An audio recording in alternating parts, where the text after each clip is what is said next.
Et voilà, bonjour à tous. Merci Bonjour. d'être là. Bon- Bonjour Marie. Bonjour de venir pour cette troisième séance sur le principe de polarisation interne de l'être humain. Alors pour ceux qui rejoignent, je vous invite à regarder l'épisode 1 et 2, peut-être même au quatrième, mais peu importe. Donc j'explique le principe. Je vais l'expliquer très rapidement là. Donc en fait, suite à des découvertes scientifiques et puis aussi à des observations, je pars du principe que le corps est dans une aura euh, électromagnétique, donc avec une polarisation, dans le meilleur des cas, négatif à l'intérieur et positif à l'extérieur. Et à partir de là, donc j'en ai décliné différentes thématiques. Donc la première fois, on avait traité du couple. Ensuite, on avait traité je ne sais plus dans quel ordre c'était, mais il y avait eu économie versus abondance, abondance naturelle. Et puis, on avait aussi traité, excusez-moi, je suis un peu brouillon sur l'histoire. Je retourne Éducation. sur mon plan.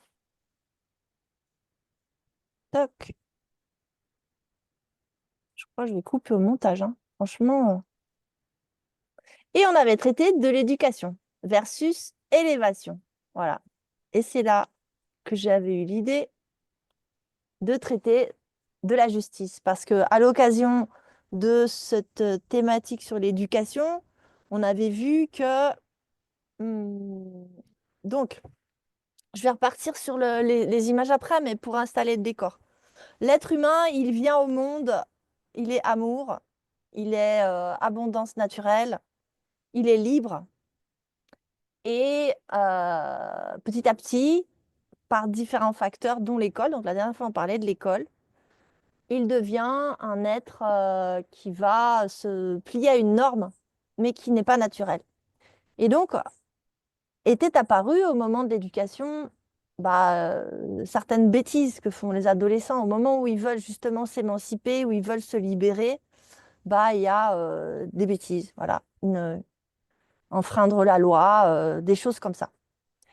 Et je me suis dit que c'était intéressant de regarder les choses par rapport à ce prisme, puisque la loi des gouvernements, elle impose une façon d'être, mais est-ce que c'est en accord avec la loi naturelle, avec la justesse de l'univers, avec ce que l'on ressent à l'intérieur?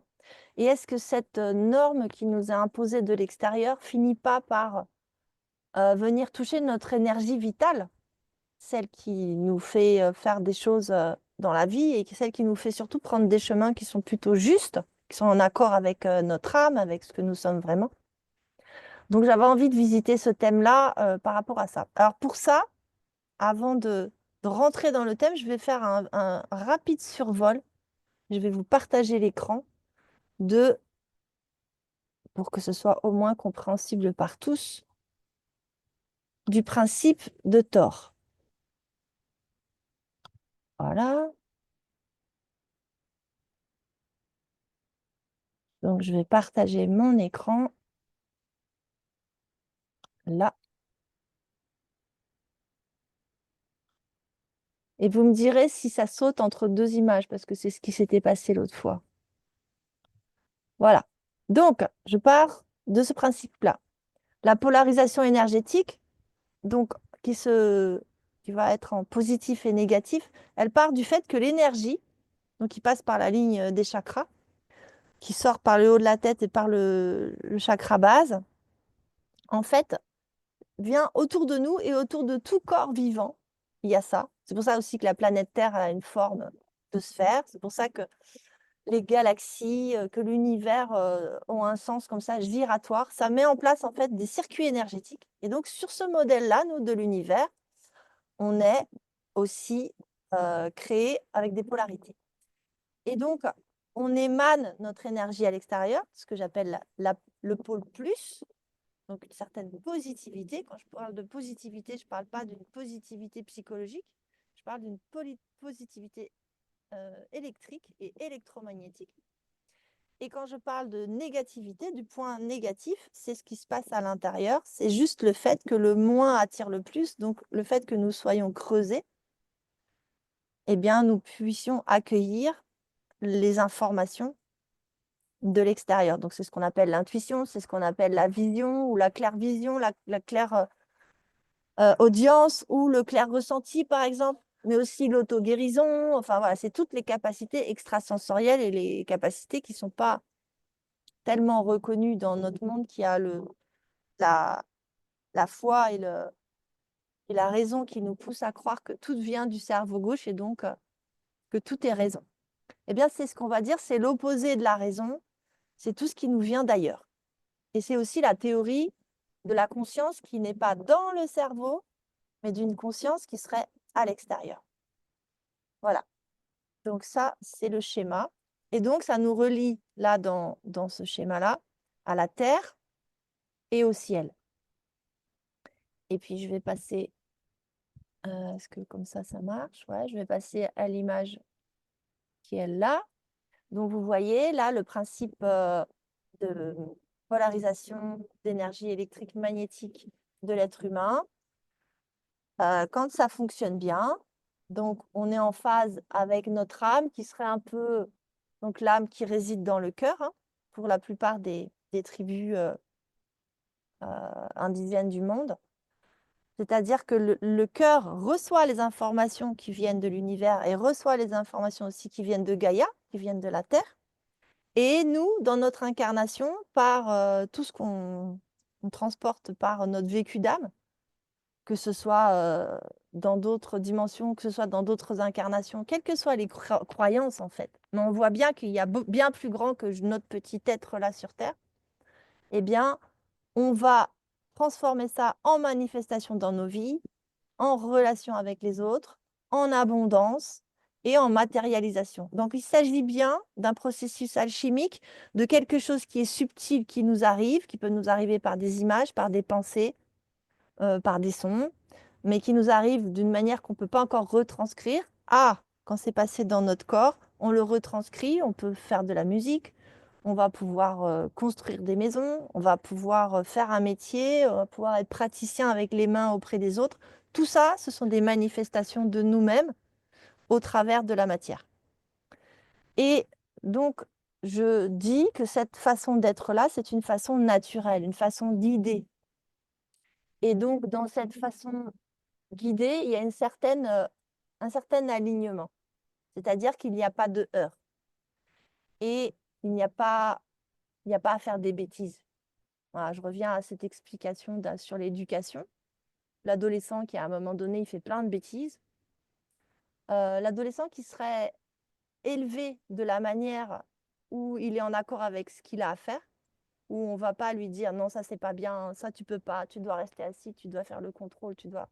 Tout ce que l'éducation, que ce soit à l'école, mais les parents, en fait, en croyant bien faire, ils reprennent aussi, hein. Donc, je dirais dans la majeure partie des cas, parce qu'il y a quand même aussi des parents qui réfléchissent. Et moi, j'en ai eu des parents qui réfléchissaient. Et puis après, il y a toute la pression de la société, d'avoir un métier, d'avoir une place sociale, et puis l'argent qui vient là-dedans. Pour avoir tout ça, pour avoir cette place sociale, cette reconnaissance, cet amour, cette sécurité, ben, il va bien falloir que je gagne de l'argent. Et voilà. Et ça conditionne en fait nos trajets de vie.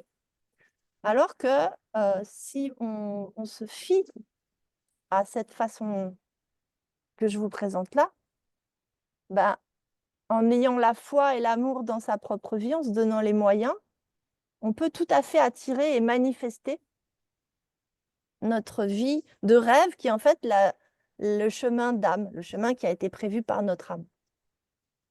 Alors, je vais revenir là, je vais aller chercher les éléments et ensuite je reviens vers vous. Et donc, je vais vous mettre ça c'est le schéma que je vous ai montré dans la meilleure version. Ensuite, il y a le schéma dans la version J'essaye de ne pas polariser non plus la société parce que ce serait trop facile de dire ça c'est bien, ça c'est mal. C'est juste des tendances. Après, voilà. On a dans la situation où le ah bah, ça veut pas. La situation où on aurait été tellement conditionné par la société que en fait, on n'écoute plus notre voix intérieure, on n'écoute plus la voix de notre âme, on n'écoute plus la voix de notre cœur, on n'écoute plus que ce qui a été appris. Je dois bien faire, je dois m'asseoir, je dois sourire, je dois être aimable, je dois gagner de l'argent, je dois avoir ci, je dois avoir ça. Bah, c'est la société de l'avoir qui se fie à une image extérieure. Eh bien, dans ce sens-là, on est polarisé. Alors là, j'ai le moins moins, mais on va prendre, on est polarisé moins plus. C'est-à-dire que à l'intérieur, on est polarisé plus, c'est-à-dire qu'on ne reçoit plus aucune information de la conscience universelle. Et par contre, on est poreux de ce qui vient de l'extérieur autour de nous, au niveau horizontal. Et donc, toutes les injonctions de l'extérieur, on les a acquises et on s'y fie. On ne fait les choses qu'en fonction de l'extérieur et pas en fonction de soi. Et alors, je vais aller plus loin que ce que j'ai déjà été. Donc, il y a aussi, ça c'est changeant ces états, c'est-à-dire qu'on peut être dans l'émanation, et on le sent bien, dans l'émanation à un moment donné de soi, de ce qu'il y a à l'intérieur, et on reçoit des messages et on est en adéquation. Et puis à d'autres moments, paf, on change et on est en fonction du regard des autres. Pour certaines choses de nos vies, on peut être en fonction du regard des autres. Et puis en fait, après, on se dit, ah mais non, mais ça, je ne l'ai jamais oublié, j'ai envie de le faire. Et hop, on se remet en émanation positive à l'extérieur et négative à l'intérieur. En fait, on oscille entre les deux. Et donc, ce qui fait qu'à des moments, on est plus plus, c'est-à-dire qu'on rejette ce qui est de l'extérieur et on rejette ce qui est de l'extérieur sur terre et on rejette ce qui est de la canalisation aussi. Du coup, ça fait ceux qui sont toujours en rupture par rapport à tout, en fait. Et ceux, j'avais même dit, qui manipulent parce qu'en fait, pour, ils n'ont pas les codes. Et il y a aussi le moins moins, c'est-à-dire qu'il reçoit des messages de son âme, mais il veut se plier à la norme extérieure. Bon, je vais faire vite parce qu'en fait, là où je veux arriver, c'est que ça finit par créer des trous. Finit par créer des trous dans notre aura. Donc en fait, j'ai pas fait le dessin là, mais plutôt que d'être comme une pomme, on a plein de trous. Donc on est comme, on a des verres. Donc c'est là que je vais en arriver par rapport à la justice. Donc par exemple, un adolescent, euh, il va commencer à avoir le monde extérieur qui va lui dire, euh, bah, tiens, t'as qu'à prendre cette drogue. Et lui, à l'intérieur, il n'a pas envie. Puis ses parents, en plus, ils lui ont dit que c'est pas bien. Mais il y a tellement la voix intérieure qui cogne et qui parle qu'il voudrait faire taire aussi cette voix. Et puis un jour, il se dit, oh puis mince, je vais la prendre, cette drogue, je vais essayer, déjà pour me conformer aux autres, mais aussi pour faire taire cette voix qui a rien à voir avec le comment je m'intègre ici. Et donc, petit à petit, voilà, il fait ça, et puis il vole, pareil, se conformer. Et aussi il y a aussi ce truc de, oh bah je vais faire un truc qui est pas bien parce que je vais tester les lois. Je vais tester mes parents aussi. Je vais voir si mes parents, mes profs, la loi, la police, bah, je vais voir si on m'aime dans cette société, si on me reconnaît pour moi-même et si je suis en sécurité, ou alors s'il faut que je me conforme à un certain comportement. Et puis il va tenter, moins il va sentir l'amour, moins il va se sentir en sécurité dans la vie, moins il va se sentir reconnu pour lui-même, et plus il va faire des bêtises. Évidemment, plus il va faire des bêtises, et plus il va rencontrer la loi, et plus il va rencontrer l'interdit, et plus ça va se durcir, forcément, jusqu'à peut-être un jour, eh bien, avoir un, deux, euh, trois, on lui, on le prévient, on lui donne des, aidez-moi, avertissement, merci, par télépathie, ça marche. Et puis au troisième avertissement, bah, il va faire une garde à vue, puis après, il va peut-être faire de la prison. Voilà. Alors, qu'est-ce qui se passe au niveau de notre aura quand on regarde de la société? Donc, non seulement on est reconnu, mais on n'est pas reconnu comme étant quelqu'un de bien et de bon. On est reconnu comme étant quelqu'un de mal, qui fait le mal et qui n'est pas bon. Et ça, on va se mettre dans un schéma où on va être en schéma de dépression. Est-ce que c'est celui-là?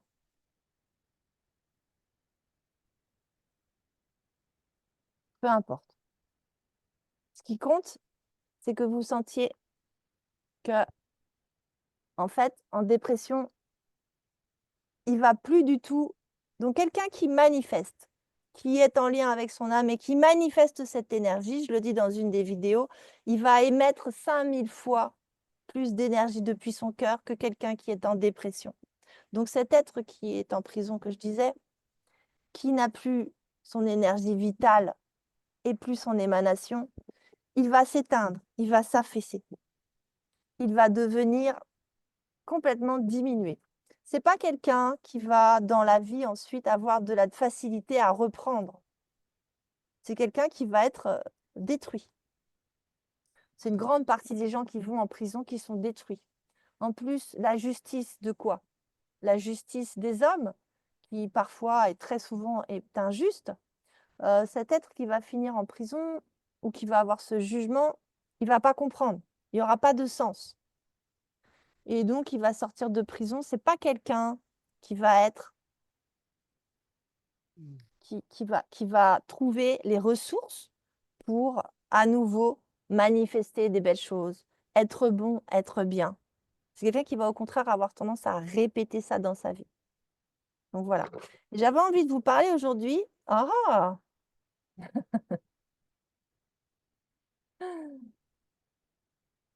Donc ça, c'est la société dans laquelle on vit, quoi. C'est quand même pas rien. C'est que j'ai pas les chiffres, mais en Europe, il y a beaucoup, en France, il y a beaucoup de gens en prison. Aux États-Unis, il y a quasiment 10% de la population qui est en prison. Donc c'est quand même un gros, gros problème, ou qui a fait de la prison. Je voulais vous parler de la tribu des Ndébélé en Zimbabwe. C'est une tribu qui est très intéressante, qui pratique Ubuntu. Alors apparemment, Ubuntu, ce serait plus une philosophie. Je vais vous mettre là la diapo. Donc c'est une philosophie là. C'est une philosophie, déjà, les gens se saluent en se disant Sawibona. Et Sawibona, ça veut dire je t'apprécie, je te respecte, tu es quelqu'un d'important pour moi. Voilà. Chaque fois qu'ils saluent quelqu'un, c'est tout ça qu'ils disent.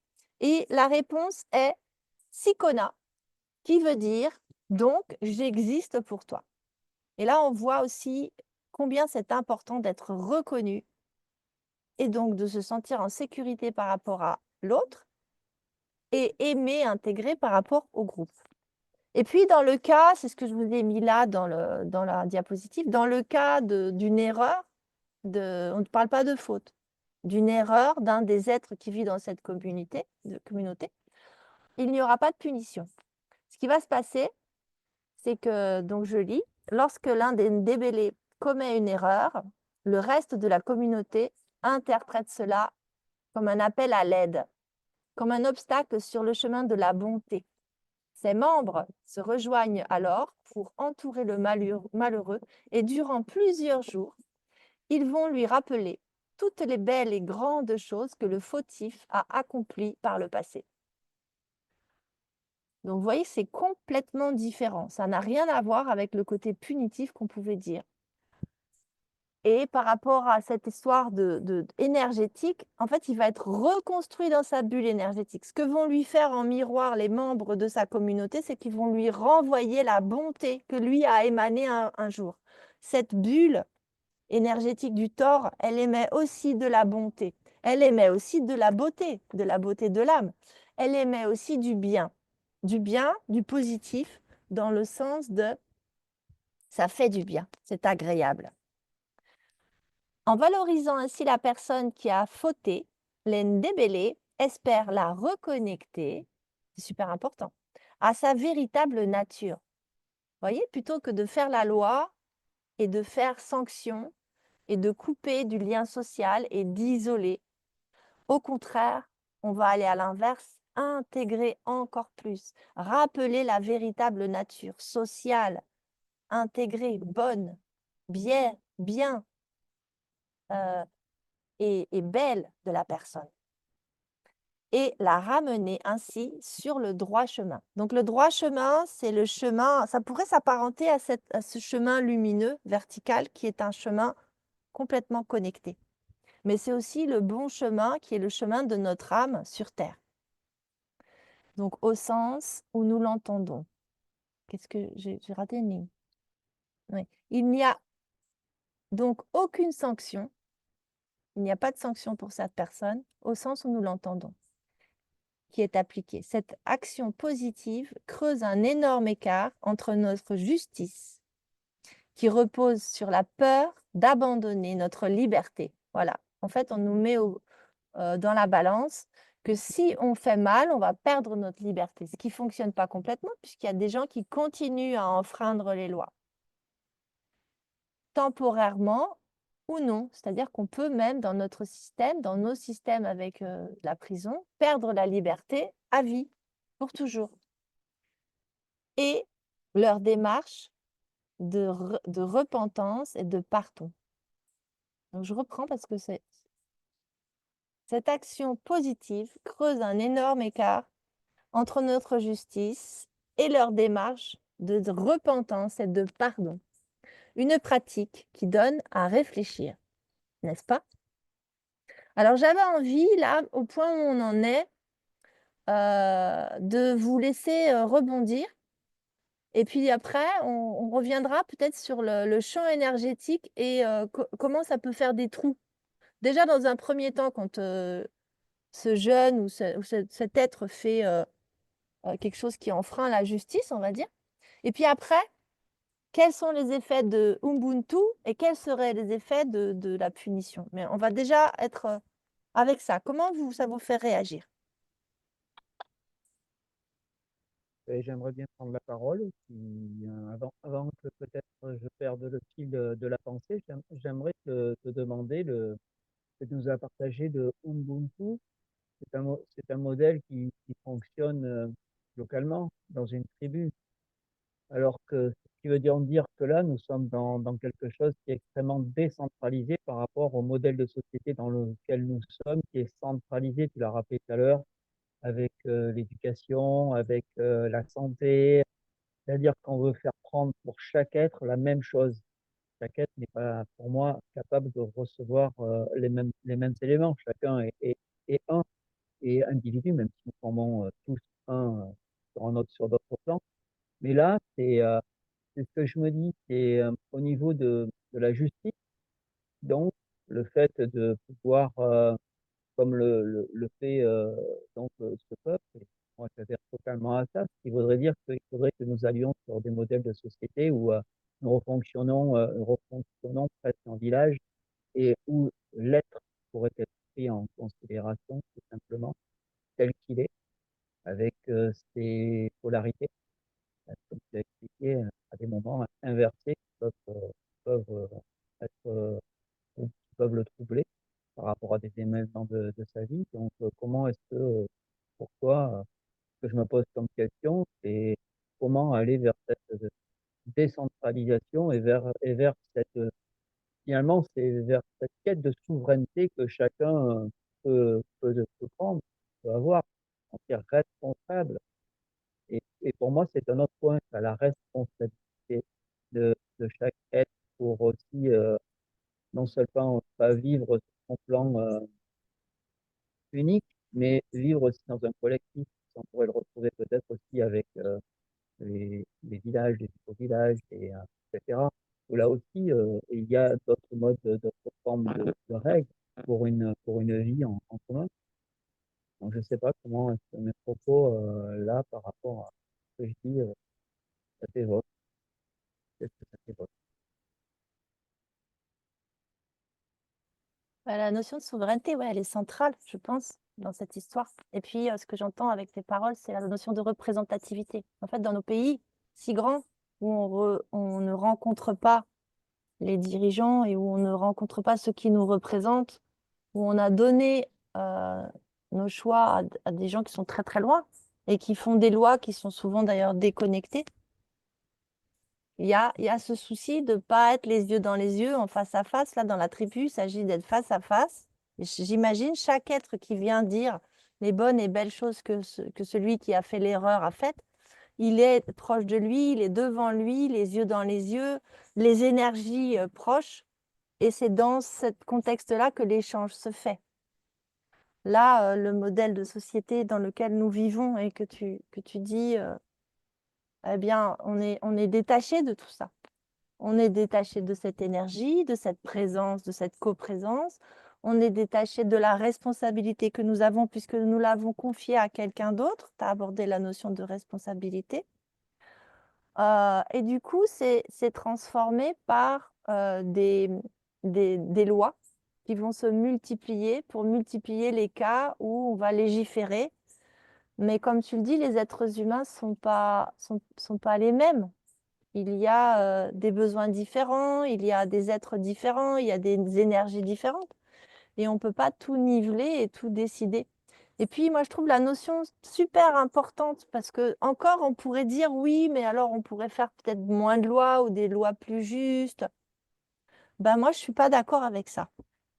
Je pense que le modèle Ubuntu, je sais que je vais loin et je pense que c'est intéressant d'aller réfléchir loin de notre modèle, n'a pas de loi. Il n'est pas question de loi. Il n'est pas question de choses qui sont bien et de choses qui sont mal. Quand il y a erreur, c'est-à-dire qu'on a certainement fait du mal à autrui ou alors on lui a appris quelque chose à lui. Mais il ne s'agit pas de se comporter mal, d'un comportement qui serait normé et d'un comportement qui ne le serait pas. Il s'agit de reconnaître que l'être peut faire des erreurs et que, eh bien, s'il fait des erreurs, c'est non pas parce qu'il n'a pas compris, il n'a pas intégré le bien et le mal, mais c'est parce qu'ils le disent là dans le texte, il envoie un message d'appel. Et en fait, il est en train de dire qu'il veut se rendre visible. Et c'est ce que d'ailleurs répond la communauté en se rassemblant, toute la communauté, et en lui manifestant encore son amour, sa reconnaissance et la sécurité de faire partie de la tribu, alors que nous nous excluons, en disant, eh bien, regarde comme tu es bon, en fait, tu te trompes. Tu n'es pas ce que tu as fait comme erreur. Tu es autre chose pour nous. Alors reviens, reconnecte-toi à qui tu es. Et dans ce que tu dis par rapport à notre société, à la responsabilité qui est donnée à autrui, donc la responsabilité, je pense au vote, je pense aux représentants politiques, je pense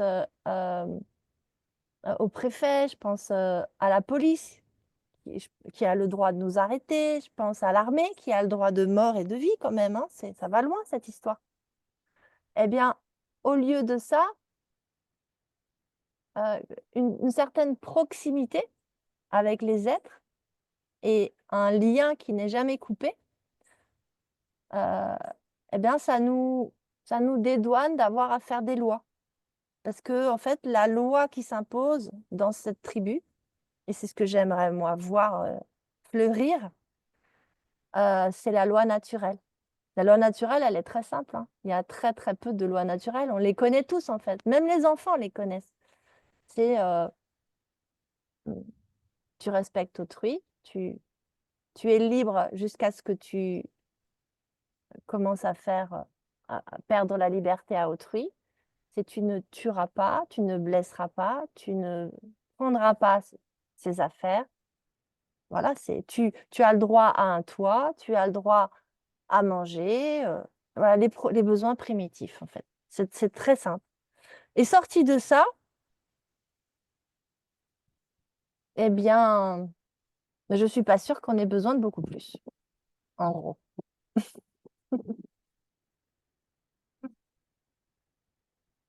J'ai rebondi. Tu avais d'autres points que tu aurais voulu que j'éclaire ou enfin c'est pas en fait c'est pas un éclairage, c'est une co-création. Aujourd'hui, c'est une proposition et j'aimerais qu'on puisse la tester au regard de différentes choses qui nous viennent.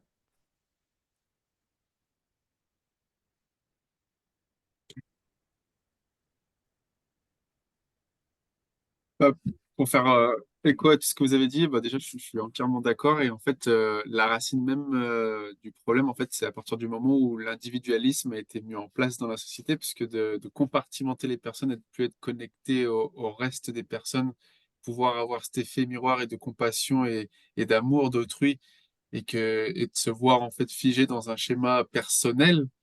Et ben, du coup, c'est là où en fait on a compartimenté chaque individu chaque, parce que du coup, c'est devenu des individus, plus des êtres humains, et on les a mis dans une ligne directe avec des lois décidées là, et l'autre, c'est la concurrence, c'est pas l'amour, c'est pas la compassion, c'est pas je t'aide à évoluer avec moi.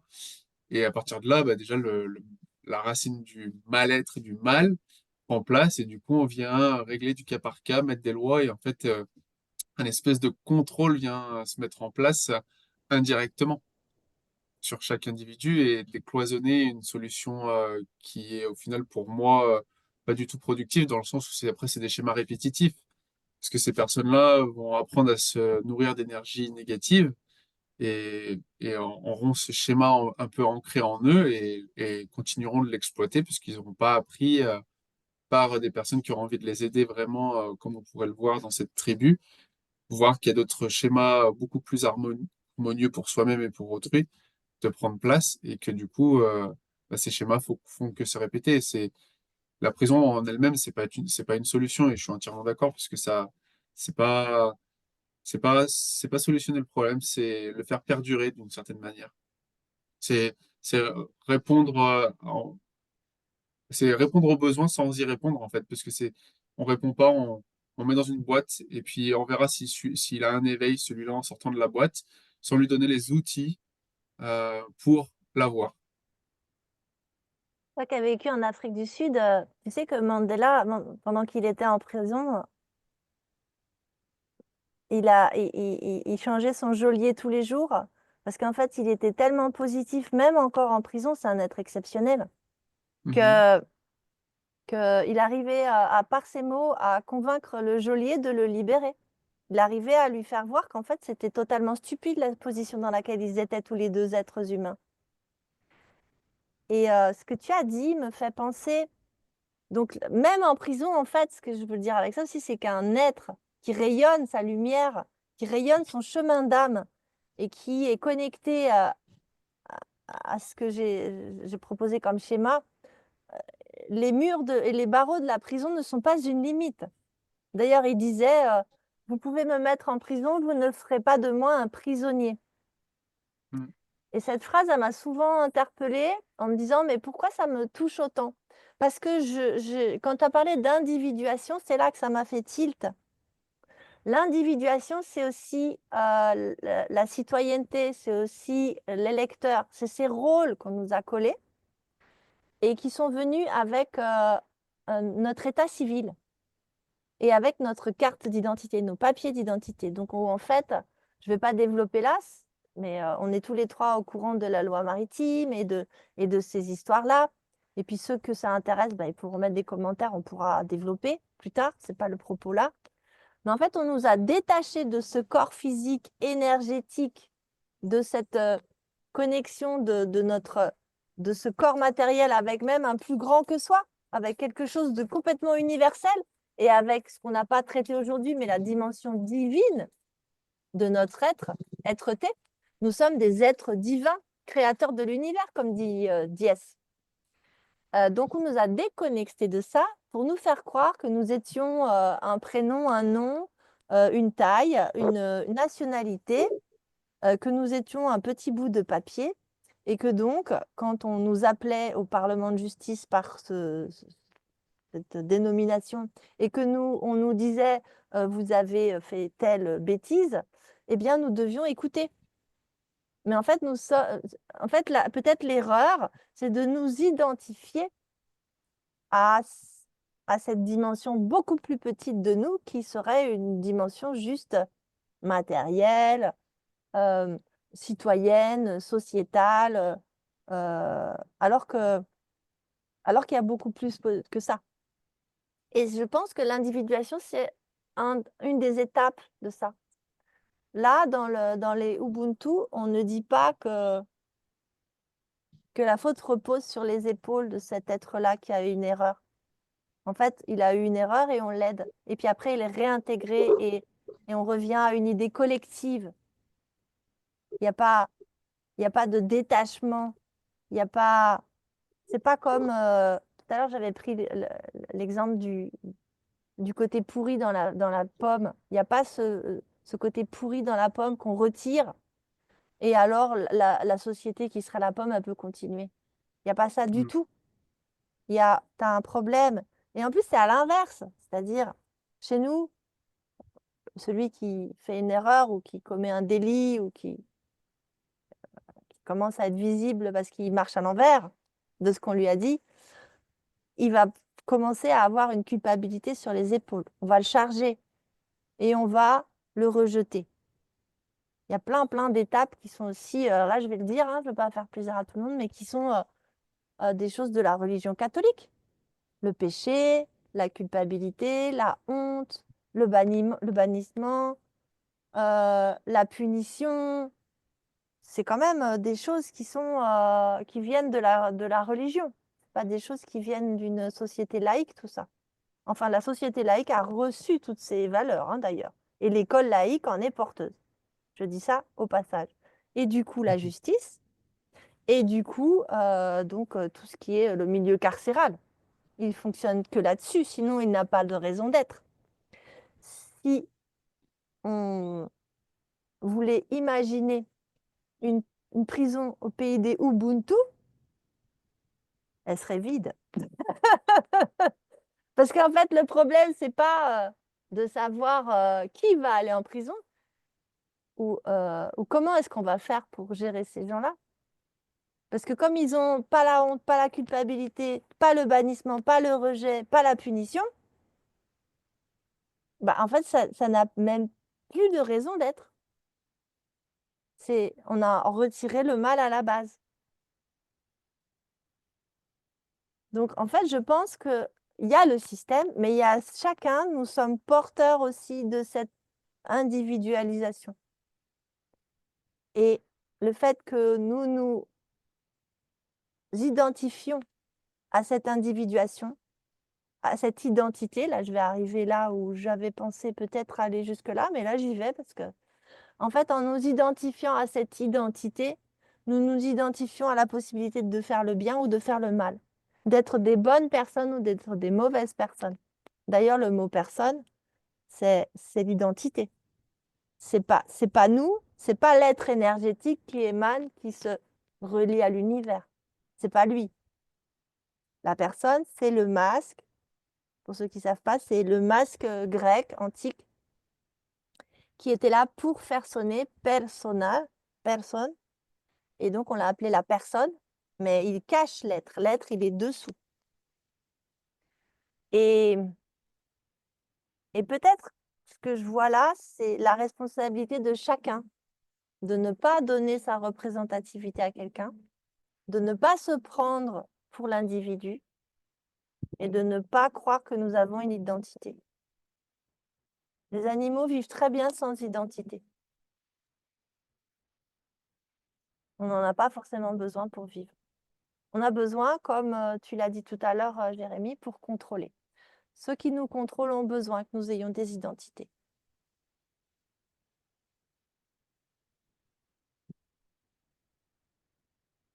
Ça vous inspire quelque chose? Oui. Par exemple, disons qu'en grandissant, forcément, j'étais dans mon personnage. J'avais pas notion de tout ce que je pouvais avoir notion aujourd'hui. Et d'être dans le personnage, j'avais besoin de reconnaissance, d'être accepté. Et donc, et de trouver des choses qui m'animent. Et surtout, bah, quand on va à l'école, j'ai l'impression que le cercle d'amis qu'on se fait, c'est pas aléatoire, mais au niveau énergétique, il se fait indirectement. On a un cercle qui se fait. À cette époque, moi, mon cercle, c'était des gens, enfin, des amis bien. Mais bref, on s'est tourné à tous à faire des conneries. Et donc, du coup, d'être dans cette dynamique-là, eh ben, la reconnaissance, c'est de faire une connerie plus grande que l'autre.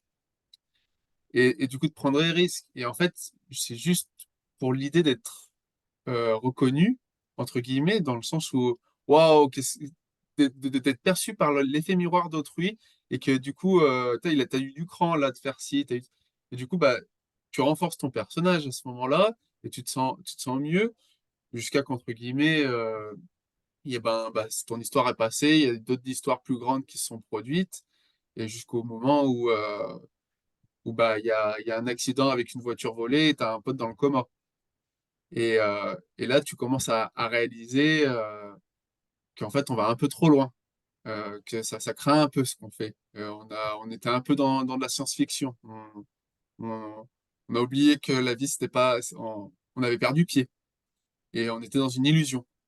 Et je pense que l'illusion qu'on s'est créée, c'est au travers de ce personnage. On a vu des films, on a vu des films de gangsters, on a vu Mérine, on a dit, bah, on va être comme lui, on va faire un peu comme lui. Enfin, des choses qui nous animaient et qu'on s'est dit, on n'aura pas une vie, on aura une vie de gangster parce que le système, bah, ça nous va pas.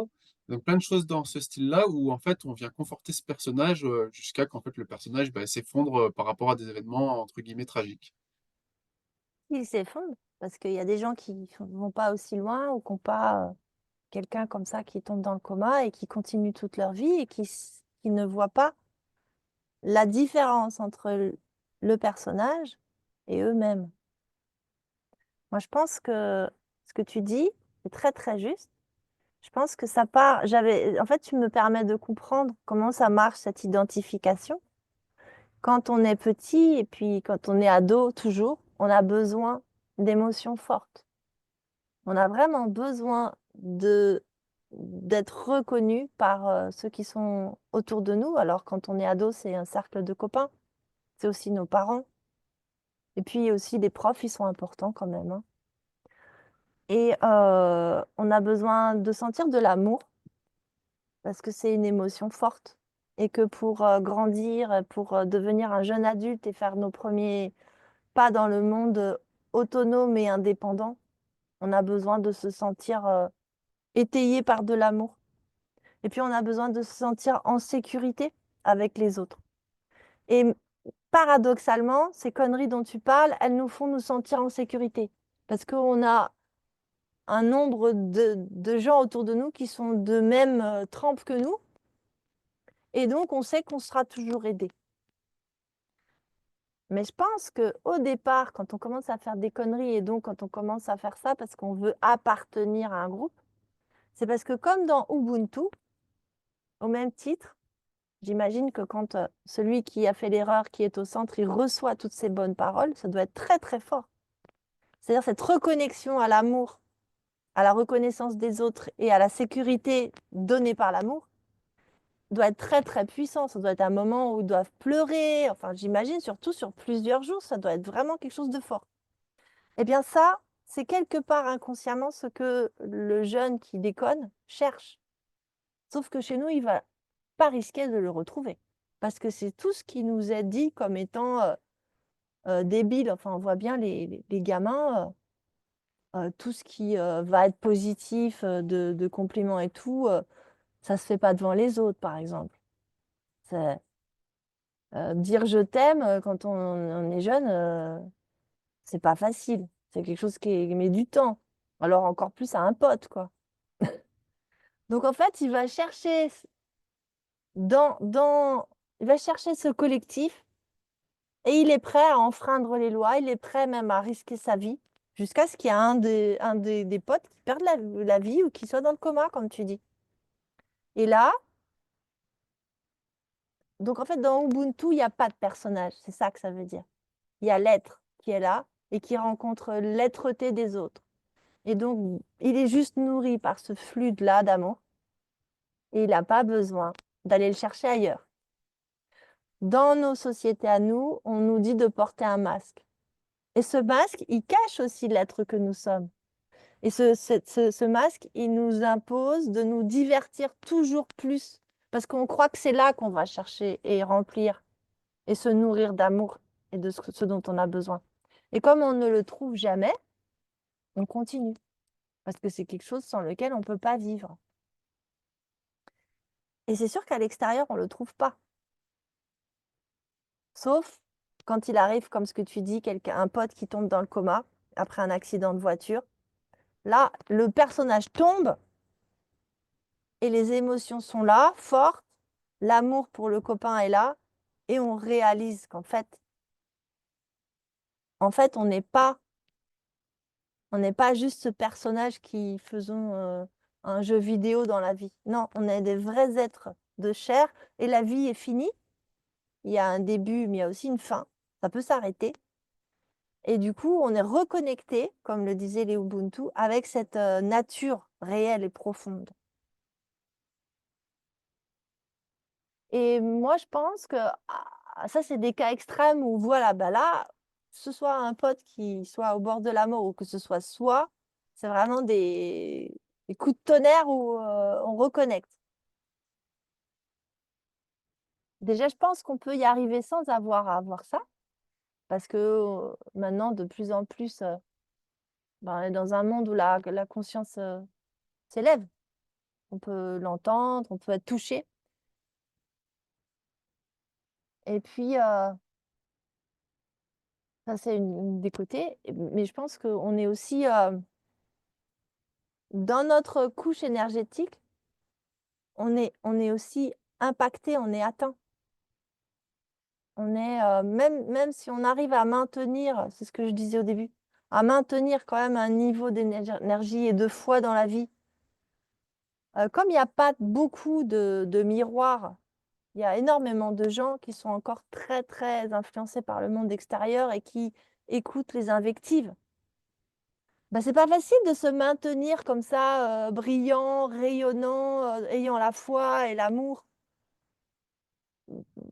Parce qu'on a besoin, comme la tribu des Ubuntu, enfin, c'est des Bélé, pardon. Elle nous dit beaucoup, beaucoup de choses, en fait, hein. C'est vraiment un peuple qui nous donne beaucoup de clés. Comme on a besoin de le voir à l'extérieur pour se maintenir, c'est pas qu'une histoire personnelle. Donc, c'est pas qu'une histoire d'individu. Donc, on a besoin aussi, chez les autres, d'avoir du miroir. Aussi parce que ça fluctue. Et que quand, voilà, c'est là où je voulais revenir, et que dans nos sociétés civilisées, eh ben, à force de voir les autres aussi qui suivent beaucoup les invectives extérieures, ben, on va commencer à avoir des trous aussi dans notre aura. Parce que c'est pas facile à maintenir comme ça. Ça vous parle, cette façon de voir les choses? Oui, oui, complètement. Ouais. Oui, je suis d'accord. Ça me parle. Donc en fait,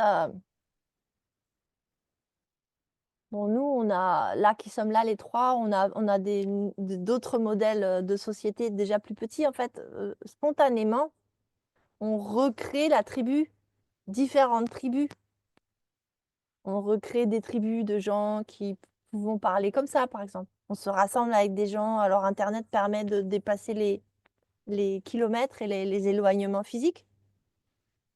On propose, je vais parler du mandala, là, on propose des économies solidaires différentes qui font aussi que, comme ce sont des êtres qui croient en l'amour, en la foi et dans le rayonnement personnel et dans l'abondance personnelle, et dans la réalisation. Je vais plus parler là du chemin d'âme que du rêve, parce que le rêve, il est aussi repris par Hollywood.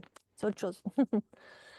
Où on est plus inspiré par notre chemin d'âme, et ben on se rassemble. Et puis, on crée comme des tribus ensemble. Et du coup, ben, on est aussi conforté dans ce qu'on est. Mais je vois qu'on a besoin de se rassembler en ce moment de cette façon-là. Et, et je pense que c'est ça, d'aller vers ces besoins. Ce besoin-là de trouver d'autres êtres qui peuvent nous faire miroir.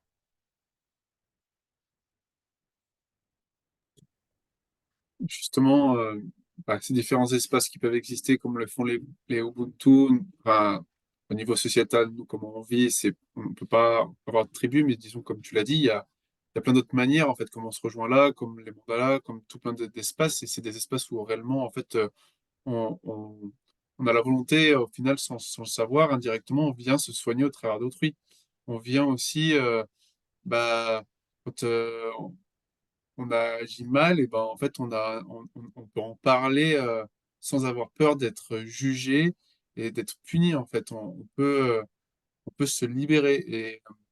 Et c'est vraiment, en fait, un principe basique. En fait, l'humain, il n'est pas fait pour vivre tout seul isolé. Et on est fait pour être entouré et communiquer sans avoir tout biaisé dans la tête en fait être juste bien et harmonieux avec soi-même pour l'être avec les autres et avoir des communications saines. Et en fait, c'est ce chemin qu'on entreprend tous, d'avoir des communications saines. Enfin, je pense qu'à la base de tous les mots aussi, c'est la communication. Et, euh, et ce problème de justice est lié à des moments donnés, je pense à des moments donnés où il y a pas, on reçoit pas l'amour qu'on avait besoin, comme tu l'as dit, Marie. On n'a pas la communication qu'on a besoin quand on ne sait pas communiquer, parce qu'on nous a pas appris à communiquer nos émotions, où ça a été perçu, où on l'a perçu comme étant quelque chose de négatif ou de honteux. Et en fait, c'est pareil, c'est ces espaces-là qui te permettent de se débloquer de ces schémas limitants et ces pensées limitantes. Ouais, puis je pensais au moment du Covid, quand tu parlais. On est allé jusqu'à ce que la justice, elle soit utilisée pour nous empêcher dans nos besoins primordiaux. J'ai pas envie de faire d'être dans dans la provocation. J'ai pas envie non plus de nourrir deux camps, de polariser, mais quand même, ce qui s'est passé, c'est qu'on nous a obligés à nous isoler, qu'on a été face à la loi quand on n'écoutait pas ça, qu'on nous a aussi empêchés de respirer correctement, qu'on nous a imposé aussi de nous mettre dans le corps des choses qui n'étaient pas validées totalement. En fait, voilà, dans ces dernières années, la justice, elle a été instrumentalisée, la police aussi, et même l'armée, tellement loin, euh, pour réprimer des droits qui sont en fait vis-à-vis de la loi naturelle, c'est des droits primordiaux, c'est plutôt bon signe en fait. On est en droit de se poser la question si la justice, si les lois des gouvernements sont vraiment au service de la vie humaine et de la vie collective, ou si au contraire sont au service d'un contrôle et au service de la mort, au service de quelque chose qui va à l'inverse de nos besoins primitifs humains, qui sont, comme tu l'as dit, Jérémy, de ressentir l'amour, de nous rassembler, de communiquer, d'avoir la liberté de ne pas rester isolé. Parce que quand tout ça est mis ensemble, on peut parler de torture en fait. C'est-à-dire que quand on prive l'être humain de ses besoins primordiaux, euh, ben en fait, on lui fait du mal. On lui fait vraiment du mal. Et c'est méconnaître la nature humaine. Et ceci, soi-disant, sur le fond de la science. Et c'est une fausse science, parce qu'il n'y a pas de science qui va nous prouver que nous faisons du bien en restant isolés, en ne communiquant pas. Euh, voilà, tout ce que tu as dit, tout ce que tu viens de dire. Donc, en fait, la justice qui nous est présentée pour nous protéger, en fait, elle nous expose. Elle nous expose au chaos. Elle nous expose à notre inhumanité, en fait. Certains sont devenus inhumains dans cette période-là. Je parle de cette période parce qu'elle est vraiment particulière pour avoir mis en exergue tout ce qui est devenu inhumain. Nous sommes nous-mêmes, enfin, moi je me rappelle avoir été confrontée à des situations, je nourris l'humaine en moi ou je nourris la loi. Et c'était pas évident parce que parfois, très souvent, une grande majorité des gens nourrissaient la loi, pliaient à la loi, et quand on se retrouvait seul à dire ah ben non, je suis pas d'accord, il fallait faire quelque chose de particulier. Donc comme un petit peu cet adolescent qui enfreignait la loi. Tout ça pour pas mettre un masque ou pour ça pour pas avoir tel papier ou ce qui est quand même hallucinant.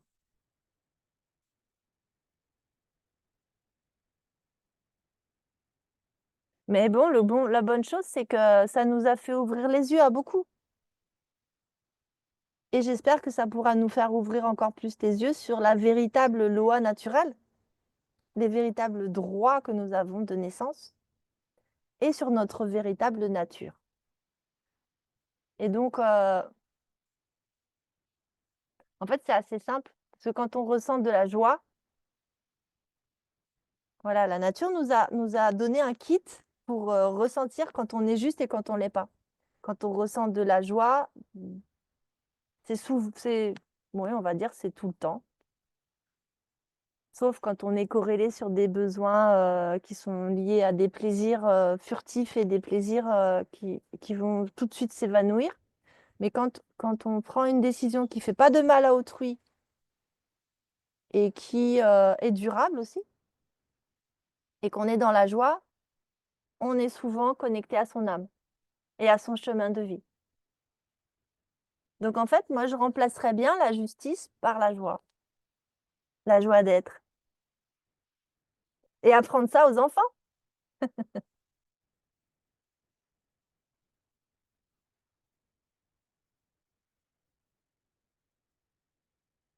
On va paraître hyper bisounours, hein, mais je m'en fous, j'assume.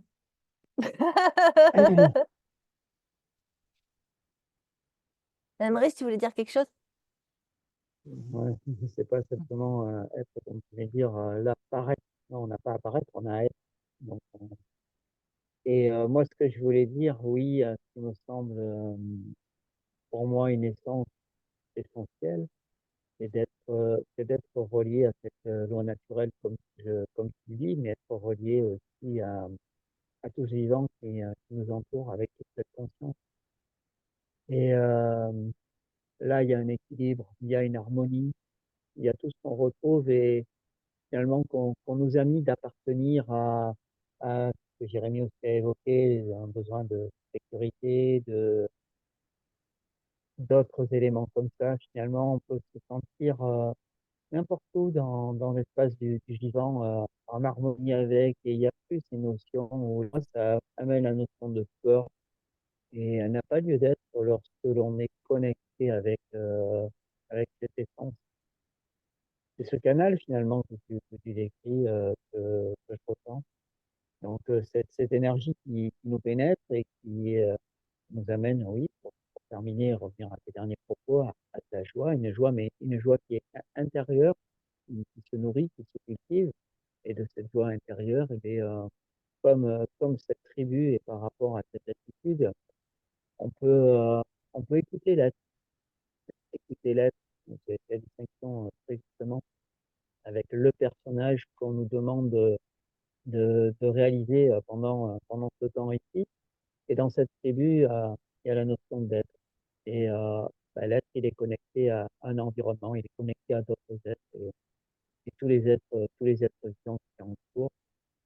Donc pour moi, c'est aussi quelque chose de sage pour en arriver à des modèles comme ça où il y a ce respect et cette confiance envers tous. Oui. Et puis, il y a quelque chose qui me faisait sourire également, même si c'est un peu décousu mes propos, mais tant pis, ça me retient là. Quand on parle de loi, et moi je me souviens cours d'un périple auquel je participais, euh, j'avais vu une banderole qui indiquait, sur laquelle était marqué, et ces propos me suivent encore, et je les trouvais tellement justes. Cette banderole disait, il n'y aurait pas de hors-la-loi s'il n'y avait pas de loi. Et là, je trouve tellement que ça corrobore avec un petit peu ce que nous disons. Ce que nous disons en y mettant derrière la conscience. En y mettant derrière la conscience, évidemment, qu'il n'y a pas besoin de loi chez chacun. Euh, et déjà pour s'accorder beaucoup d'amour à lui-même et puis le partager avec les autres, c'est-à-dire collaborer avec les autres. On collabore avec tout, on est juste au service de ce, voilà, je voulais un petit peu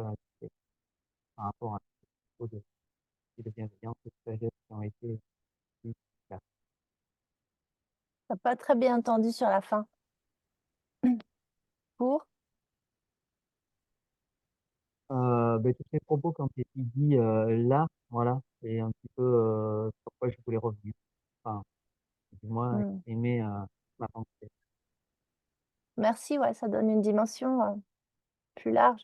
Tu dis, il n'y aurait pas d'hors-la-loi s'il n'y avait pas de loi. Ça me fait penser au Ubuntu, s'il y avait des prisons, elles seraient vides. Voilà, il n'y a plus de problème en fait. Il n'y a plus de problème. Et bon, pour l'instant, on n'en est pas là, mais c'est bien d'avoir cette vision-là, cette utopie. Utopie comme quelque chose à atteindre, hein. Parce que l'utopie, c'est ça au départ. C'est pas quelque chose qui est une carotte et qu'on n'atteint jamais, qui recule aussi vite que nous avançons. L'utopie, c'est vraiment quelque chose, une alternative en fait. Et pour ne pas polariser les choses, parce que l'être humain est polarisé lui-même, c'est ce qui le maintient en vie. euh, et ceci permet que nous ne polarisions plus le monde. C'est-à-dire qu'il n'y a pas de bien, il n'y a pas de mal, il n'y a pas de noir, il n'y a pas de blanc. Il y a juste des extrêmes que nous allons visiter. Je dis ça parce que ceux qui sont en prison aujourd'hui, ou ceux qui sont justement hors la loi, ou qui sont, ça me paraît important de dire ça, ou qui sont visés comme des méchants de la société, des bannis, tout ça, ils vivent aussi leur expérience. Et le monde est très bien fait en ce moment, parce qu'en fait, il nous pourvoit les expériences qui sont faites pour aller guérir profondément, euh, et non même plus soigner, mais vraiment guérir les âmes qui portent encore en elles que elles ont vécu le bannissement, qu'elles ont vécu le rejet, la culpabilité, la honte, tout ça. Et il y a plein d'exemples d'êtres qui soit sont allés en prison, c'est un petit peu différent, mais quand même, il y a une notion d'enfermement, soit sont rentrés dans les ordres ou des gens qui s'éveillent parce qu'en fait, de cet isolement extrême qu'ils vivent, bah, ils se rendent compte qu'en fait, il y a autre chose. Donc, bah, je me dis que tout est juste. Et même si certains vivent des moments très difficiles, avec des justices arbitraires, on va dire, ou même si elles ne sont pas arbitraires, mais elles sont quand même toujours déconnectées du vivant, bah, c'est peut-être aussi des moyens. Euh, Moi, j'ai un beau-père, j'ai envie de le raconter là. Maintenant, il est mort, mais il a, il a retrouvé son père en prison. Et donc, il a fait un délit quand il avait 16 ans. Il a piqué une voiture. euh, Parce qu'il savait que son père était à Fresnes et qu'il ne le rencontrerait pas. Et donc, il a fait ce délit pour aller en prison et il a rencontré son père dans la cour de la prison, parce qu'ils avaient le même nom. Et cette rencontre avec son père en prison et le fait de faire cette prison, bah, il est devenu quelqu'un qui a fait des études et qui a vraiment été super sérieux, qui a fait une très belle carrière en sciences. Et ben, si la prison n'avait pas existé, je ne sais pas s'il aurait pu faire la même chose. Donc, ce que je veux dire, c'est qu'il n'y a pas d'un côté le mal et d'un côté le bien, mais la possibilité de visiter tous ces espaces-là et à terme, de se rencontrer soi, c'est ce qu'a fait le Bouddha, hein. Le Bouddha, il a été explorer les espaces les plus extrêmes, comme l'isolement le plus extrême dans sa grotte. Eh ben, c'est aussi la possibilité d'aller rencontrer des parts de nous. Est-ce qu'on peut faire des expériences de se rencontrer vivant à l'intérieur si on ne fait pas l'expérience d'être isolé, d'être... Voilà, et en fait, l'humanité est en train de s'éveiller de toutes ces situations. Que ce soit celles qui ont l'air les plus agréables à nos yeux ou même celles qui ont l'air les plus désagréables. Parfois, les plus contraintes et les plus dures sont aussi les chemins les plus directs jusqu'à ce qu'on appelle l'éveil, les accélérateurs. Donc j'ai envie de remercier cette époque.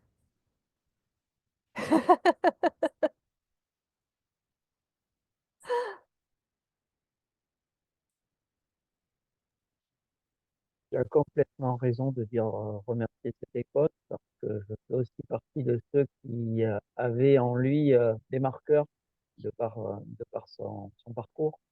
Il y avait des marqueurs, mais cette époque a permis de les mettre en lumière. Donc, oui, moi, je dirais que je vis une merveilleuse époque de mise en lumière de moi-même et puis, de beaucoup d'autres êtres. Ouais, puis n'oublions pas que la police, ça s'appelle les gardiens de la paix. S'il y avait vraiment des gardiens de la paix, ce serait quand même merveilleux. Bon, moi, j'habite au Costa Rica une partie de l'année. Les policiers sont super sympas et sont très gentils, très avenants, très ouverts. Moi, je leur dis bonjour. C'est vrai que c'est un autre rapport avec une police qui peut être répressive et un peu fermée et dure. Et ouais, j'apprécie leur présence. J'apprécie leur présence. Je sens vraiment que c'est des gardiens de la paix. Ils sont là. J'ai envie de le dire parce que dans les pays occidentalisés, ça n'existe presque plus. Est-ce que ça va perdurer? Je ne sais pas, mais en tout cas, ça permet de prendre conscience que des vrais gardiens de la paix, ça peut être une vraie richesse pour une société, pour un monde. Et est-ce que c'est pas eux aussi qui font le lien? Hmm. Une fois, il y en a un qui vient vers moi et il me dit, c'est juste pour vous dire l'anecdote parce que je me suis dit, c'est pas possible. Il me dit, votre chien, il a mordu la dame là-bas. Je dis, mais non, mon chien, il me quitte pas, il est toujours à côté de moi, je le surveille, s'il mord, je le vois. Et il me dit, oh, bah, j'ai dû me tromper de chien, le policier. Et il me sort de son portable la photo du chien que la dame lui avait envoyé, mordu. Il me fait, ah oui, vous avez raison, c'est pas du tout le même chien. Après, on a rigolé, on parlait d'autre chose, mais c'est pour dire quoi que, voilà, c'est enfin, ça pourrait paraître pas très sérieux, mais en même temps, c'est pas interdit à un policier de demander ça et c'est pas grave. Et puis voilà, quoi, il n'y a rien de grave.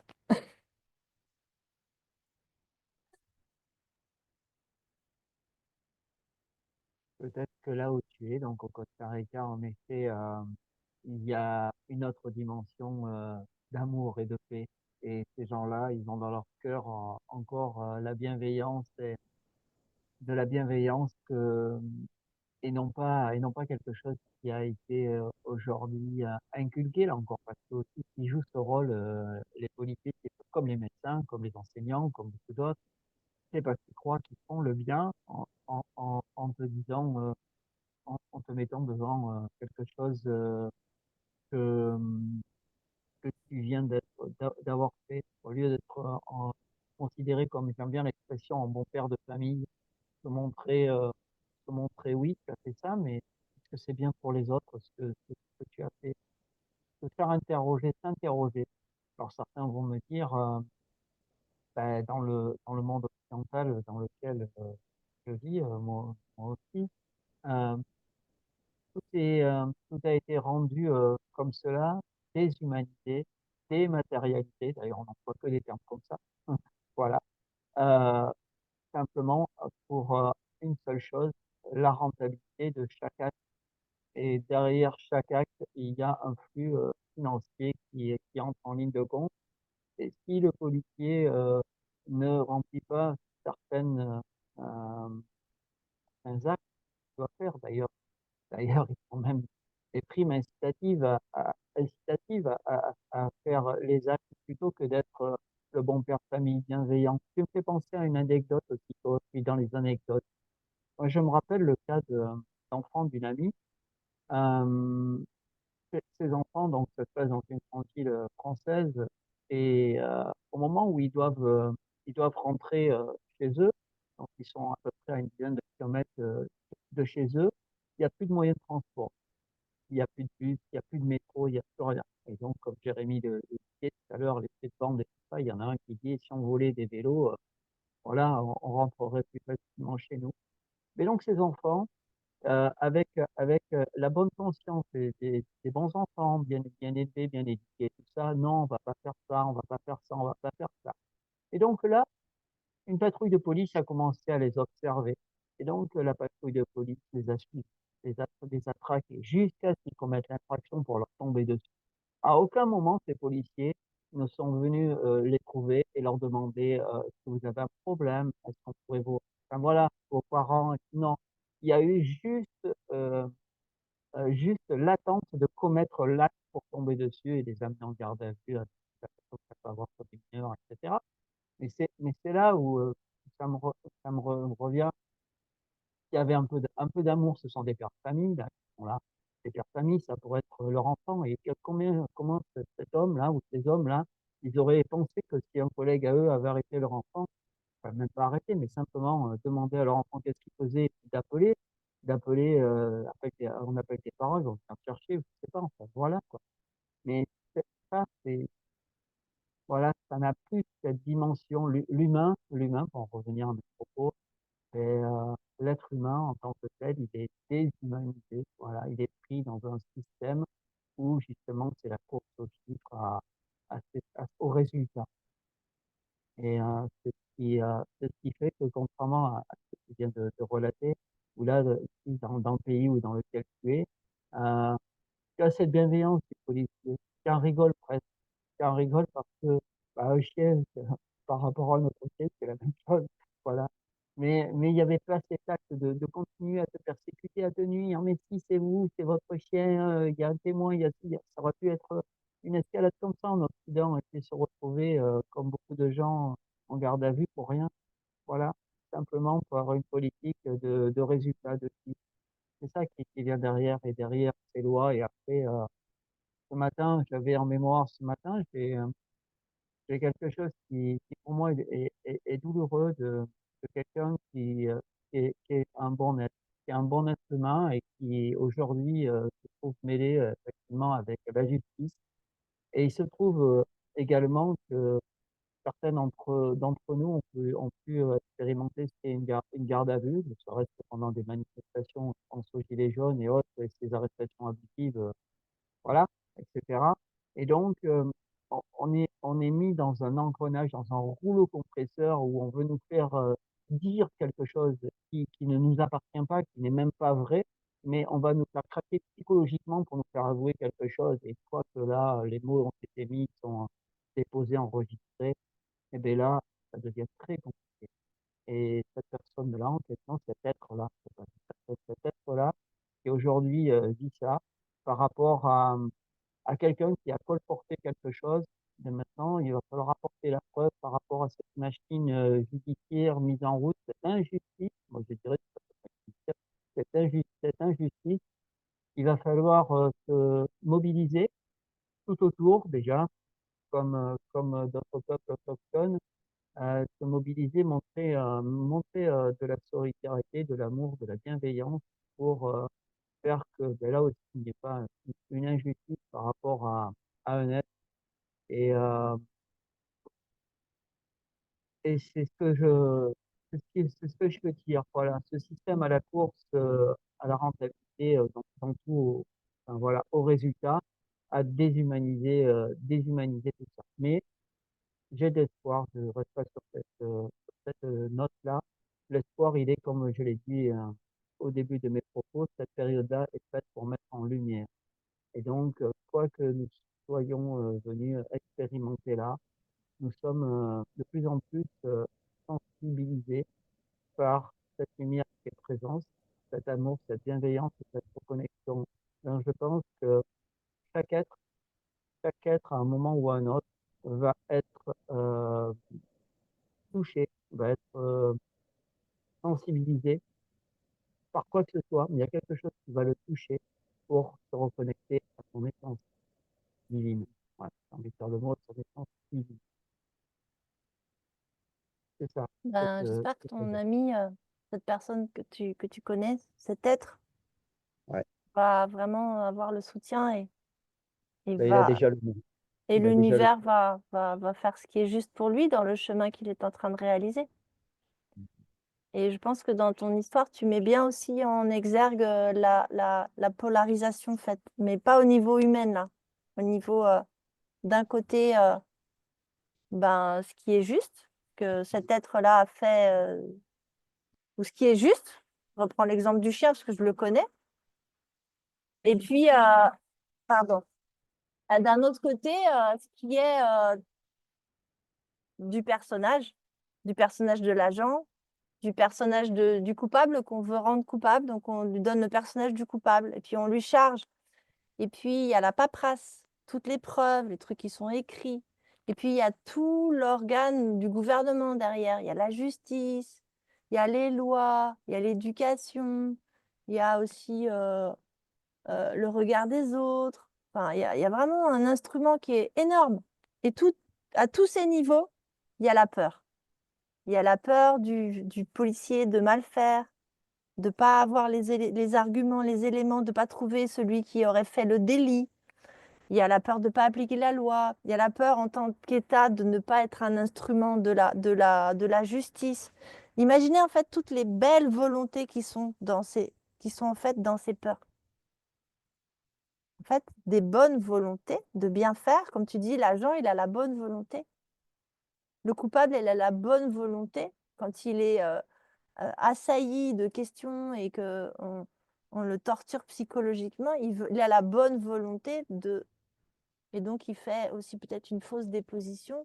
Il avoue parce qu'il veut sortir de cette situation le moins mal possible. Et en fait, on dit l'enfer est pavé de bonnes intentions. Comme les paliers sont déconnectés et qu'on a donné la responsabilité à autrui d'agir pour nous, on a donné la responsabilité à l'État, nos représentants, on a donné la responsabilité à l'agent de faire la justice, au juge, eh bien en fait, on fait au mieux. Mais on n'est plus connecté à cet être vibrant. On n'est plus connecté non plus à cette dimension divine, c'est ce que tu as dit aussi. Donc c'est comme deux schémas qui n'ont rien à faire l'un avec l'autre. Le fonctionnement avec le personnage ne peut pas du tout fonctionner avec l'être torique, énergétique, qui, quand on le regarde, bon, je vous ai expliqué comment moi je le vois, mais ce tort-là énergétique, il va à une certaine distance du corps. Je l'ai fait aller comme ça, on va dire à 4-5 mètres. Mais en fait, ce n'est pas du tout vrai. Le tort énergétique, il va couvrir toute la planète. Nous sommes, avec notre énergie, part de l'énergie de la planète. Nous sommes en syntonisation avec le vivant, avec le végétal, le minéral, l'animal, les autres humains, avec le cosmique. Ça, c'est la vérité de ce que nous sommes. Et je dirais que la chose à regarder, peut-être, ce sont nos peurs. Parce que peut-être que l'agent de police qui a extorqué les aveux de ce jeune homme qui peut-être n'avait rien fait, mais il a tellement malmené que il a fini par lui extorquer des aveux. Peut-être qu'il rentre chez lui et c'est quelqu'un de très doux, mais au travail, il a peur. Alors, il prend ce personnage. Et peut-être que c'est ça, un peu la clé de comment quitter le personnage pour être dans notre être divin rayonnant. C'est de voir les peurs. Et puis, il y en a, hein, parce qu'on a commencé dès qu'on était petit. Dès qu'on est bébé, on a peur de ne pas être vu par maman parce qu'elle va nous manquer une minute, ou papa. De pas Après, avoir. on a des peurs à l'école, puis on se forge comme ça. Mais voilà, comme on a vu, il n'y a pas de en fait, il n'y a pas de possibilité de vivre pleinement avec le personnage. Il y a juste des possibilités de survie.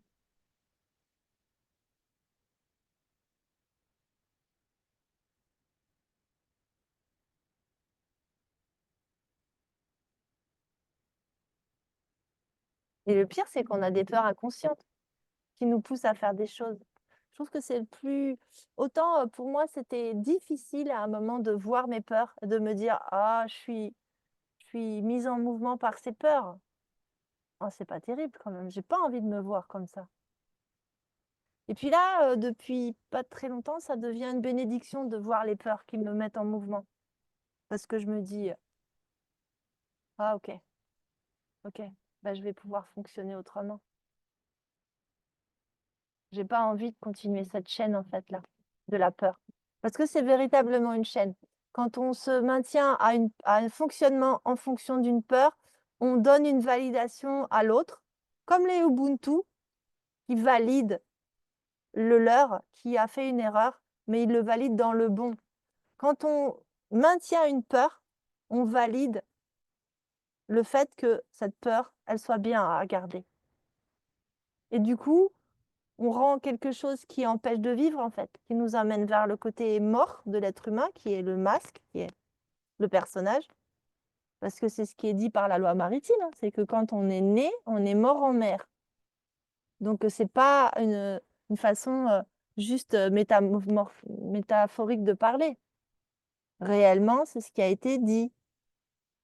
Donc, réellement, il faut sortir de ça. Mais c'est bien fait parce qu'en fait, on nous dit une chose qui serait quasiment la pire qui puisse nous arriver pour que soi-même, de manière, en manière d'être humain, divin, nous puissions dire merci pour la proposition, mais non, je ne suis pas mort en mer, je suis un être divin, je peux créer mon être-té, je peux manifester ma vie et la créer, et je peux attirer les autres pour créer autre chose, un autre modèle qui, à moi, me plaît et me rend vivant.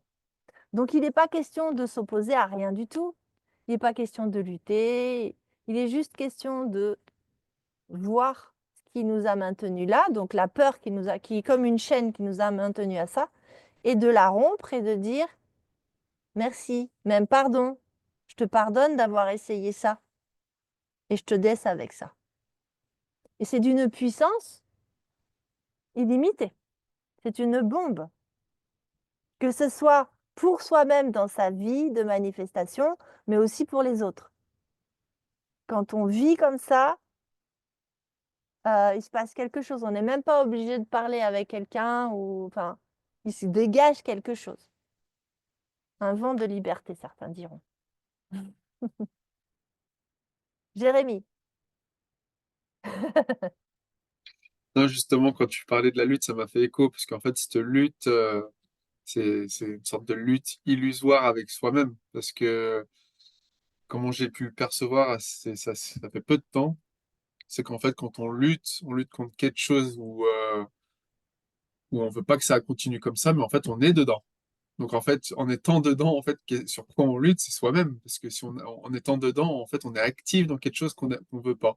Donc, en fait, c'est, et en fait, c'est là où c'est assez intéressant, c'est qu'on prend distance avec ça, et en fait, on lutte contre son personnage, parce que c'est son personnage qui est dedans.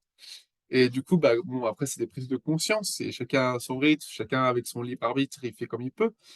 Mais c'est là où on réalise qu'en fait, on n'a pas besoin de fonctionner avec les cartes qu'on nous a données, on a nos propres cartes.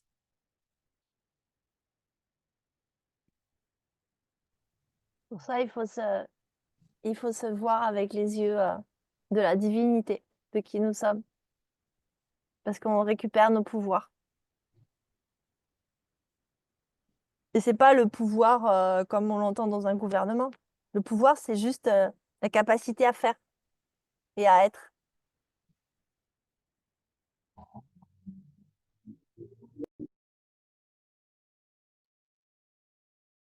J'ai coupé parce qu'il y avait une moto, mais ça faisait un Ce silence. ce que vous dites, moi, ça me fait penser à ce qu'on nous a dit que nous étions venus faire, c'est-à-dire c'est-à-dire que ce système, cette démarche, euh, il se nourrit de quoi? Il se nourrit que, tout à l'heure, tu as évoqué l'enfant et cette dépendance de l'enfant. Cette dépendance de l'enfant vis-à-vis de sa maman, vis-à-vis de l'extérieur pour le nourrir. Il est totalement dépendant, alors que quand il était in vitro, il était nourri, il avait toute cette abondance-là à profusion, sans limite, il recevait l'amour, il avait la nourriture, il avait tout. Et puis une fois qu'il est né, cet enfant, il devient dépendant, mais totalement dépendant. Il faut qu'on le nourrisse, il faut le changer, il faut lui apporter des choses. Et donc, tout ça se construit sur le fait qu'on va nourrir tout au long de notre existence. Enfin, je parle avant, hein, avant cette conscience de nourrir cette existence pour combler ce vide, ce besoin de sécurité. le besoin de se nourrir. Et donc, on fait des choses pour combler ce vide, ce vide, ce vide, ce vide. Et après, au bout d'un moment, on se rend compte, après des décennies, souvent les tranches 30, 40, etc., on commence à se rendre compte que qu'est-ce qu'on a fait du chemin là?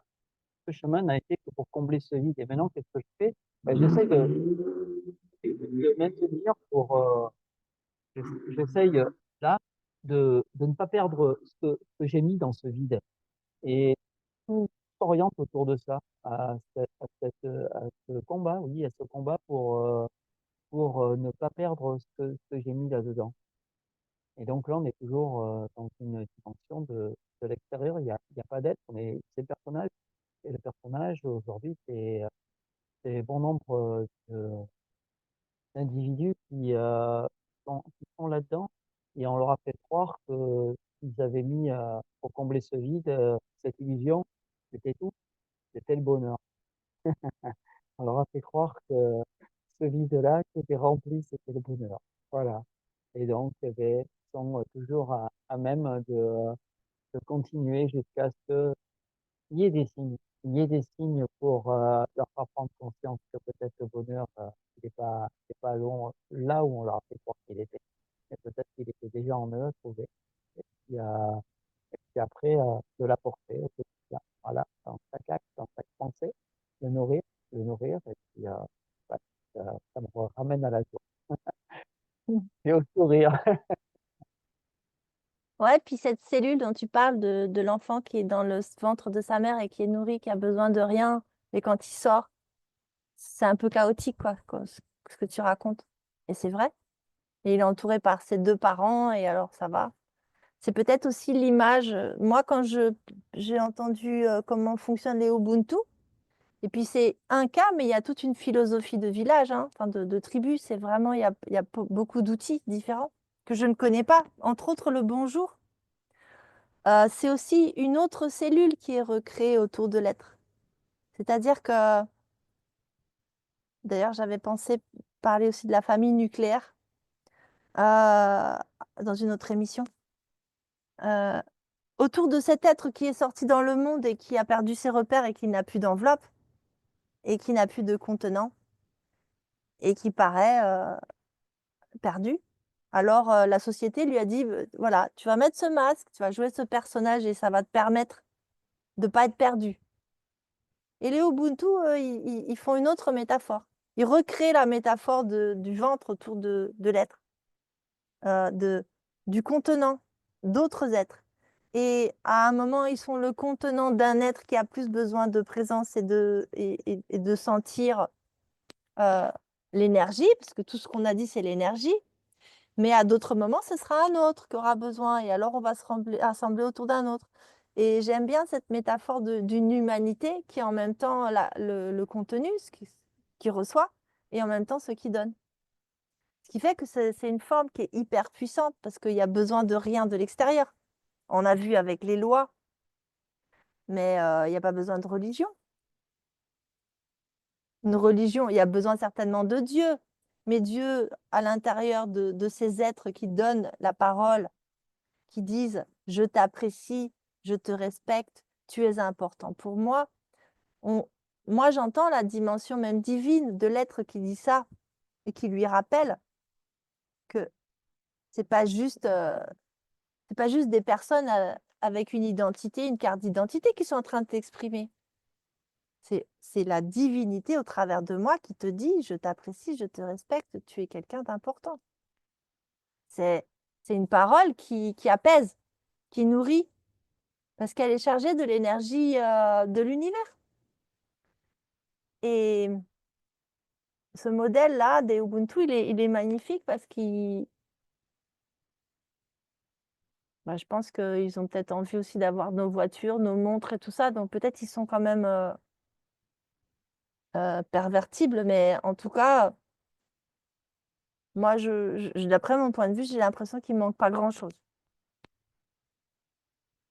Ça c'est une forme aussi qui dit, bah, Dieu est parmi nous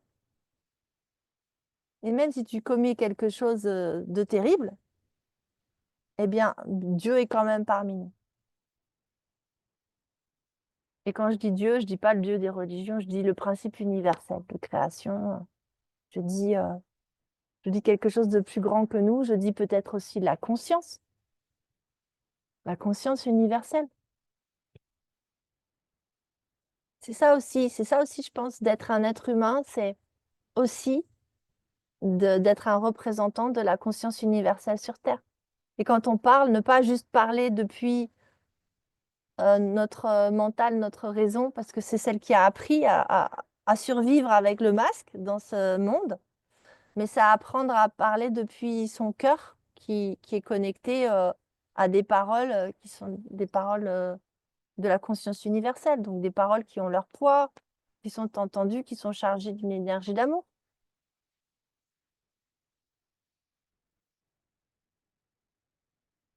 J'espère que de faire des lives comme ça, il y a les paroles, il y a ce qui est dit, mais il y a aussi ce qui se vibre, j'ai envie de dire. Voilà, ce Taurus, on passe par des schémas, on passe par une compréhension intellectuelle, aussi parce que le cerveau, justement parce qu'il est passé à l'école, il aime bien passer par la thèse, l'antithèse. Donc là, la thèse, ce serait le Taurus, avec l'être divin et l'aura. Et l'antithèse, ce serait le personnage. Voilà. Mais passer ça, on peut s'en passer et puis on peut juste sentir l'énergie que ça transmet, ce qu'on est en train, nous, là, de transmettre à l'écran. En fait, le Taurus, il va aller jusqu'à ceux qui vont regarder, traverser l'écran et toucher. Et il se passe quelque chose, on ne peut pas dire ah bah non, j'ai pas. Il n'y a rien, quoi. Ou alors on est blindé, mais ça, c'est un choix personnel aussi, hein. Ok, c'est d'accord. Mais je pense que ceux qui sont blindés, ils ne seront pas allés jusque-là dans la vidéo. Enfin, c'est. Ils seront allés faire des conneries ailleurs. Moi, je reprends les propos de Jérémy.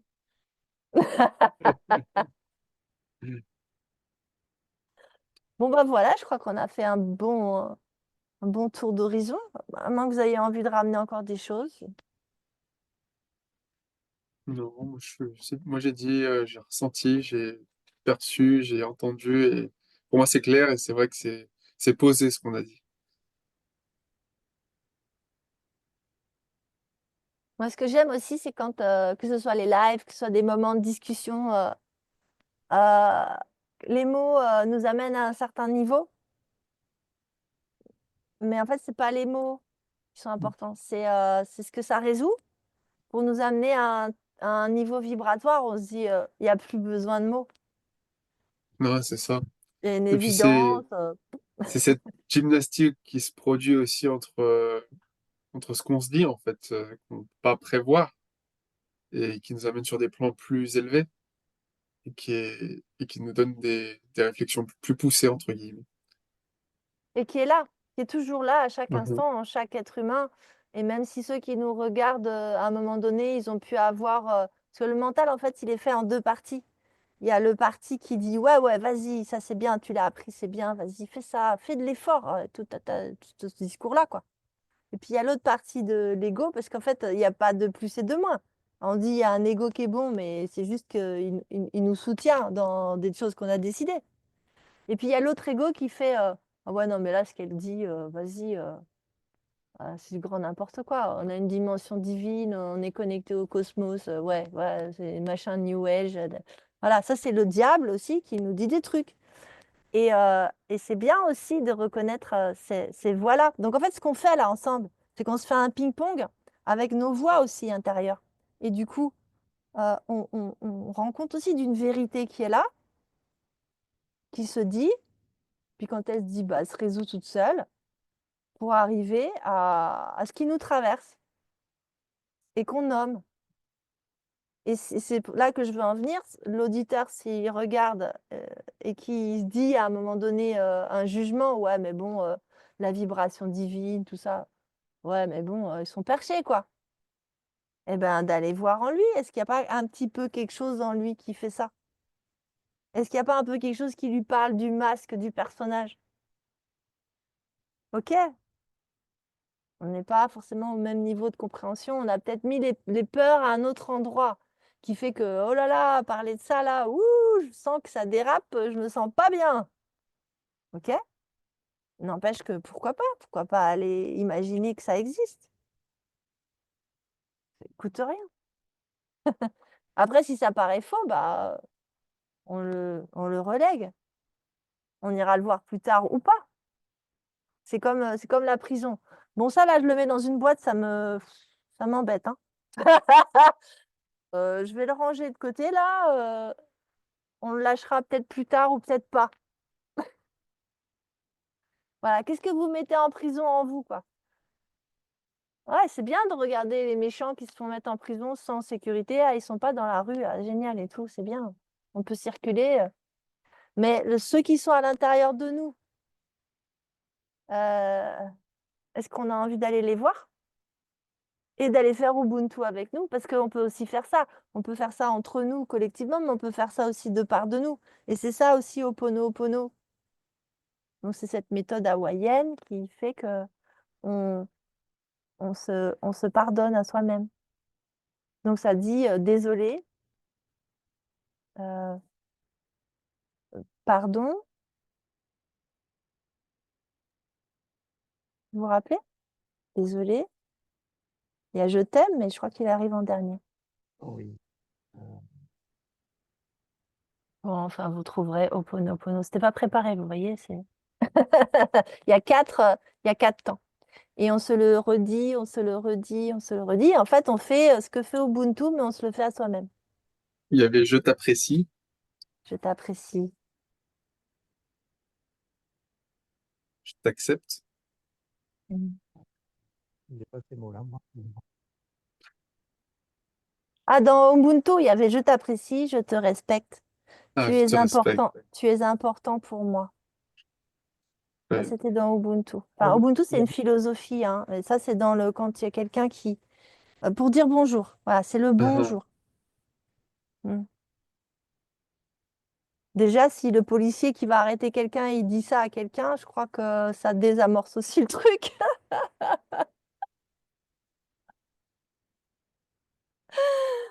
Et l'autre, il répond: «Donc j'existe pour toi». Est-ce que c'est pas ce qu'on cherche tout le temps, en fait, aux yeux des autres? Et donc plutôt que de le chercher dans les yeux des autres avec ce fameux masque de théâtre qui fait que le monde est une pièce de théâtre, est-ce qu'on peut pas chercher à «donc j'existe pour toi», à se le dire à soi-même? Ça veut dire, «donc je me suis donné la vie que mon âme rêve, visualise, parce que j'existe pour moi-même». Donc je me donne l'amour, je me donne la foi, je me donne la lumière.